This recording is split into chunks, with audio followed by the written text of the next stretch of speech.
বারে বারে ঘুঘু তুমি খেয়ে যাও ধান, এইবারে ঘুঘু তোমার বধিব পরাণ।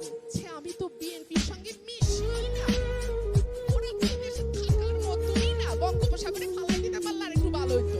রাজনীতির বাইরে কথা বলতে পারি না বলে তো প্রেমও করতে পারি নাই। হাসিনা বলছিল না ঘরে ঘরে চাকরি দিব, ঘরে ঘরে বেকার দিয়েছে।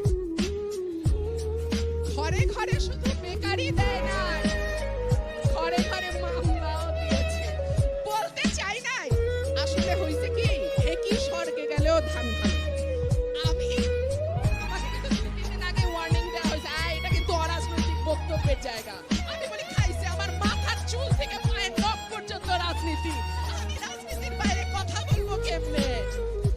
রাজনীতির বাইরে কথা বলতে পারি না বলে তো প্রেমও করতে পারি নাই। রাজনীতি ছাড়া আমার কথা হয় নাকি? যাই হোক, তো কি বলতেছিলাম, ঘরে ঘরে দিছে মামলা। বিরোধী দল একটা সময় মানুষ ভাবতো বিএনপি করে, আচ্ছা ঠিক আছে ওদের সাথে না মিশলেই হবে।